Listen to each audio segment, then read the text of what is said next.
CBS 21 News begins with breaking news.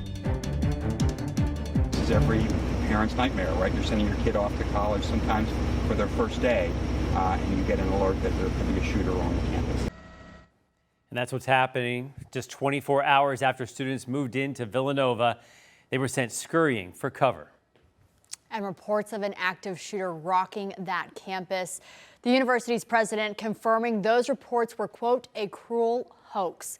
Thanks for joining us tonight at 11 o'clock. I'm Candace Scalise. I'm Joel D. Smith. So much has now unfolded in the last few hours. Let's catch you up. Here's what we know so far. Around 4:30 today, a campus Nova alert goes out to all those students and staff, telling people to move to a safe location and lock or barricade yourself inside the doors. Then around 5:45, police told the public there were no victims. And less than half an hour later, the university's president sent out a message that the shooting threat was all a hoax. The university later confirmed there was no firearm found on campus, and in all the running and reacting, no one got hurt either. Officers on the scene praising students for knowing exactly what to do. They knew how to lock down. They did it safely. Right now, we're reporting no injuries. This is a serious issue. It is a crime. It is wrong. My office, Criminal Investigation Division, the FBI, we're all going to work to try to get to the bottom of who might have done this. Because if this was indeed a cruel hoax, this is a crime. And we will track you down if it's the last thing we do. And again, all of this took place just hours after students moved in.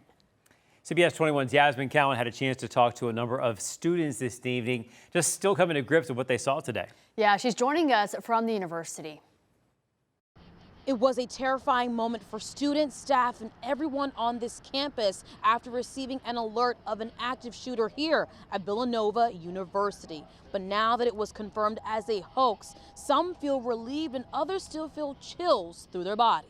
You know, you hear the rumbling of people, right? And then you look over and then you see people screaming and then someone says active shooter and it's just go, go, go. A time to welcome new students and their families turned into pure pandemonium after hearing reports of an active shooter.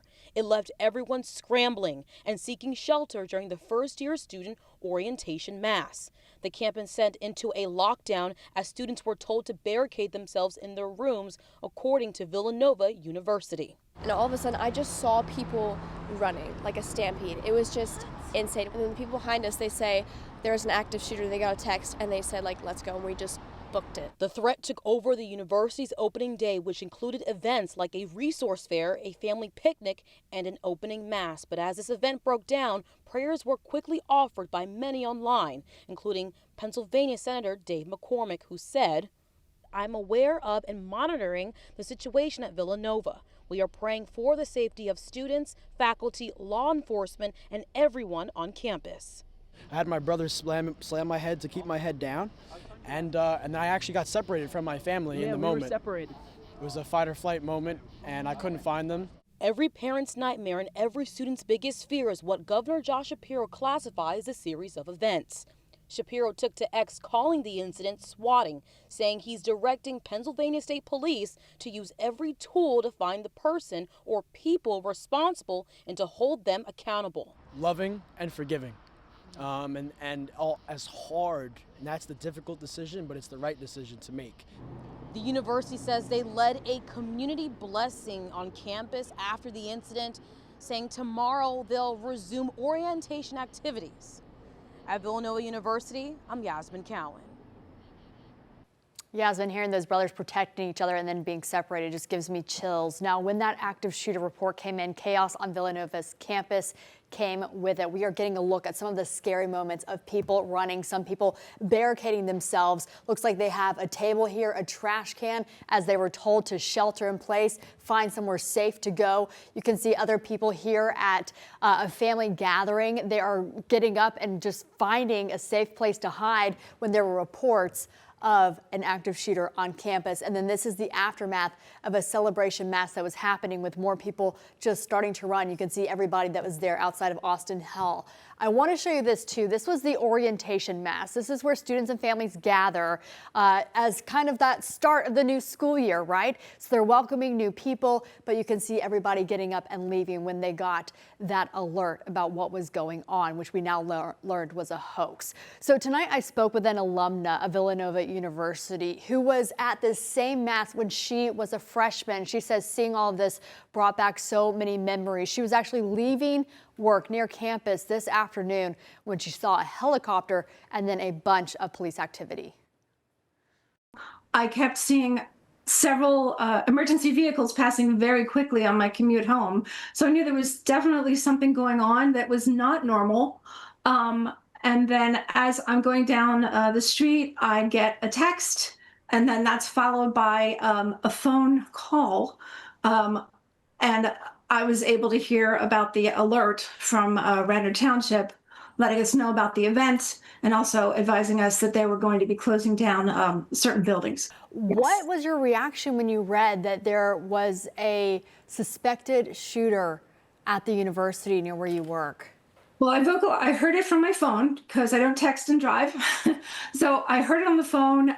My first thought was shock. I was completely shocked because this kind of thing is not normal. The neighborhood is not one that you might expect this to happen. It's a wonderful neighborhood. The main line is a beautiful place in which to grow up. And my heart immediately went out to the poor families and the students who are in their freshman year just getting started. Did you have that outdoor mass? Was that something that you guys did at the start of the school year when you were there? As a matter of fact, we did. I do actually remember that because I remember thinking, this is really a special event. And I guess this is what happens on every campus. But it was a wonderful unifying event. And when I saw the pictures online about the event today, it reminded me that I actually had done the same thing. Yeah, she went on to talk about just being a parent too. You know, all of us as parents, our heart just aches anytime that something like this happens. My kid goes to college next year. Yeah. And so I'm watching this and going, that would be really rough to Scary. think about in so many ways.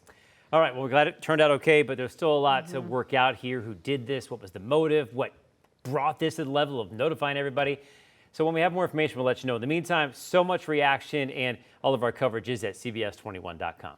Threats of violence at colleges and businesses nationwide have put law enforcement on high alert. Good evening and thanks for joining us. I'm Kim Chapman-Whitfield. And I'm Josh Rowe. Just last week, UTC received a false report of an active shooter on campus. However, police found no trace of a threat inside the library there. A similar situation at Villanova University in Pennsylvania last week. Federal officials are warning these false calls are costly to law enforcement and take away time from real life-threatening situations. Fox Channel News' Ray Collado spoke with one expert about the mental toll these false reports can take on law enforcement and the people directly impacted by them as well. You constantly get called thinking you could die on this call, which we all know it's there, and it keeps being a false alarm. You never solve those issues with inside you. 3 calls in the span of a week, none of which showed any evidence of a threat. UTK, UTC, and the Chattanooga airport were all victims of reports leading to temporary lockdowns. What is the reason? Are they just pulling a prank? Are they trying to call to get us to go to one area so they can go do a crime in another area? Are they testing to see what is law enforcement's response time if we choose to do that? Vince Champion with the International Brotherhood of Police Officers says, regardless of that reason, law enforcement must treat the call like the real deal. We have to respond. We have to answer. There has to be some type of response to those, because the one time we don't, that would be the one that would be the real one and would cause some mass casualties. Champion says it's situations like UTC's recent active shooter alert that puts law enforcement to the test. And according to Cornell Law School, providing false information to an emergency service agency, like calling in a bomb threat, can give you a prison sentence of up to 5 years. FBI officials tell us in part, quote, the FBI is seeing an increase in swatting events across the country, and we take potential hoax threats very seriously because it puts innocent people at risk, end quote. Champion says these situations often cost law enforcement thousands of dollars. I just wish people would find another way to amuse themselves than to scaring everyday citizens who are trying to live and do their thing and taking cops away from doing their job to keep everybody safe. In Chattanooga, Rick Riado, Fox Chattanooga. There was also a similar call yesterday in Columbia, South Carolina, just like today's calls. Once last week, University of South Carolina campus police said someone reported seeing an unknown person at the library, and the 911 call had gunfire in the background. 2 students were hurt in the chaos of leaving the library. There was no evidence of a shooter there on campus. Well, tonight the governor wants to see some swift action after Sunday night's false report of a shooter at USC sent that campus into a tailspin. School officials say they were the target of what the FBI calls swatting, fake calls that are dangerous for both first responders and anyone caught in the middle of the chaos they kick up. Our Megan Gagno following that story today and has more on what comes next. Somebody needs to go to jail. Some strong words from Governor McMaster about Sunday night's shooting hoax. Swatting has been affecting public spaces like college campuses for years. The calls are intended to create chaos by drawing a heavy law enforcement presence to large crowds or spaces. That is a crime, and it has impact. Could have been a lot worse than it was.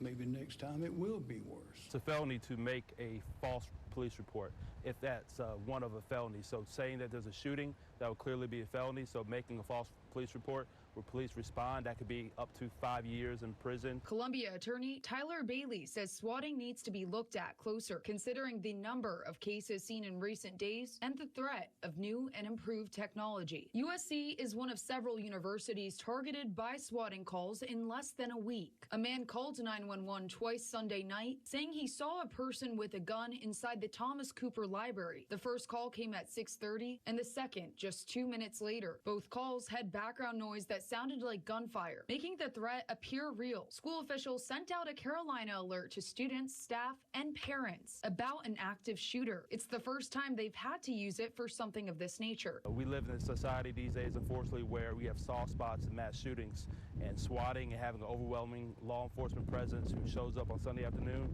for something that was a joke is just unexcusable. Swatting not only ties up valuable resources and creates fear, but there's also the risk of people not taking threats seriously in the future. I think that people shouldn't take this as a joke.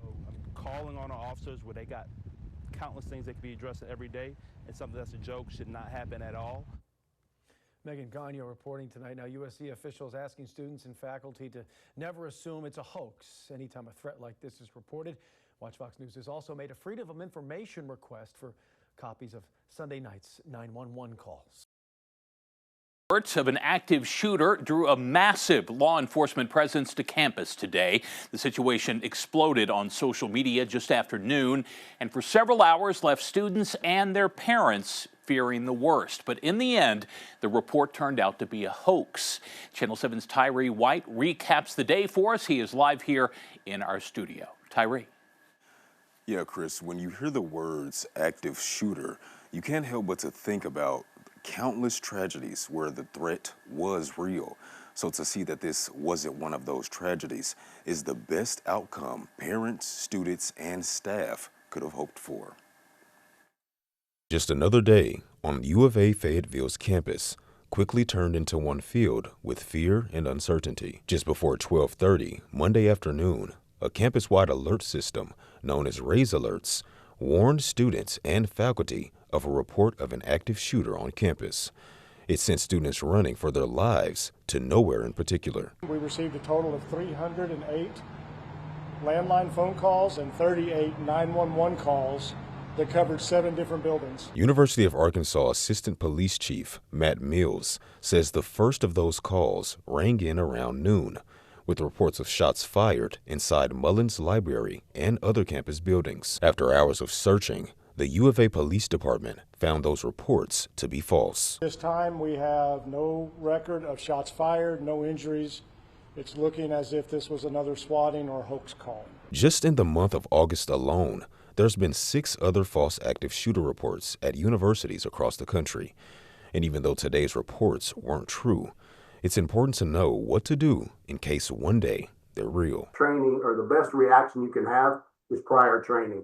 And we tell people that not because that's something that we provide. It's to actually save lives. Monty Mills is an active shooter training expert with Safe Haven Security Group, LLC. Mills says in an actual active shooter situation, you should avoid the threat, deny the threat entry to wherever you are, defend yourself if you come in contact with an active shooter.